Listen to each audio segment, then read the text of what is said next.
In 1st century Judea, Jesus of Nazareth was arrested and tried by the Sanhedrin and then sentenced by Pontius Pilate to be scourged and finally crucified by the Romans. The stories of Jesus were collected in the New Testament of the Christian Bible, a collection of 27 books of Christian literature. In Europe, the first generation of Calvinists had produced the Geneva Bible from the original Hebrew and Greek scriptures, which was influential in the writing of the authorized King James Version. In January 1604, King James I convened the Hampton Court Conference, where a new English version of the Bible was conceived in response to the problems of the earlier translations perceived by the Puritans. This translation is noted for its majesty of style, and has been described as one of the most important books in English culture and a driving force in the shaping of the English-speaking world. And in 1980, John Flanagan and Andrew McCulloch penned the Doctor Who serial Meglos.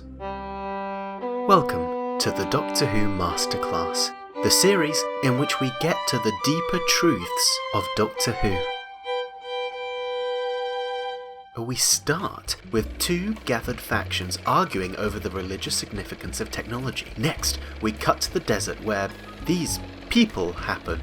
The goings-on of the planet are cleverly intercut with the Doctor fixing K9 within a time loop, meaning we experience the scene several times. This represents... Meglos initially holds the form of a cactus.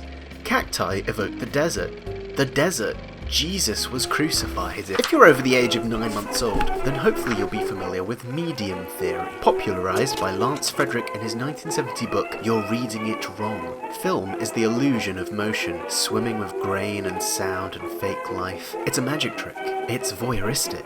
It's propaganda. Comic graphic novels carry the cultural impact of ancient carvings and hieroglyphs, soundless and yet empathetic through drawn faces and text, printed and mass-produced to paper like currency, like capitalism. The message is not simply in the content of the media, but in the way that it is communicated to the audience. Before re-watching and interfacing with Doctor Who as a DVD sale or streaming click away, the children of yesteryear created a whole different way of communicating with the programme. The TV on, the volume cranked up, a recording device sitting before the screen as if in prayer, burning the audio of the episode onto its reels of cassette tape. Doctor Who episodes preserved, only as audio. But why?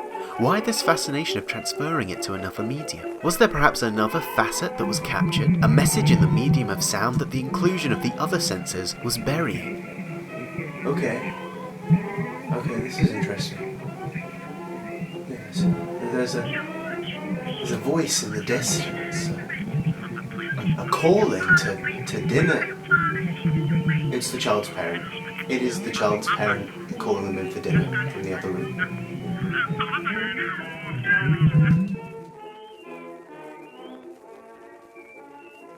The Bible is pieced together from testimonials. It's a range of views and tellings of religious stories gathered together to create a whole. Can we ever be sure it happened just that way? Is that even the point? Well, Doctor Who has its own Bible. Average Doctor Who fan Donald Paulson had fond memories of the story The Talons of Weng Chiang and was an avid reader of its novelization, drawing many of his critical readings and think points from that text. However, when he was finally able to watch it again at an early Doctor Who convention in someone's hotel room, he found out the story was terrible. The novelizations are not straight adaptations. The audience's imagination is no longer bound by the production values of a school play, and on the page, dialogue reads as gospel rather than screamed clunkily by inexperienced actors. The literary novel gives me much more to work with for serious, critical analysis than the television show. Chapter 1, Abduction of the Doctor fished in his pocket. Meanwhile, another Doctor, the Meglos Religion, was standing on a huge track along the endless identical staircases in more ways. That's all the Doctors are going. They said the goodbyes to Zastor, Diedrich. No, I don't think so, he yawned. Stretch, what's for supper? You know, at its core, Meglos is a concept steeped in religious iconography. In theory, it's a transformative text about the way we read and interpret religion. All of these messages are in the potential of Meglos, and yet none of these adaptations, these hollow shells, these decadent husks, can communicate that. I begin to suspect that I have discovered something profound about Doctor Who. A show rich with themes, culture, politics, identity, but it's all lost in the process of creation. Time and time again with this accursed show, the art is lost in the medium. By cutting yourself off from the way that art is communicating to you, you can truly hear its message in its purest form. And now, without the directing, performances, effects, distracting us like a whore's parlour tricks, these stories are allowed to communicate what they truly are. They ruin Doctor Who by making it. And so, I will become the purest fan, the most intellectual, gain an understanding of the programme beyond any analyst before me. I will truly understand it.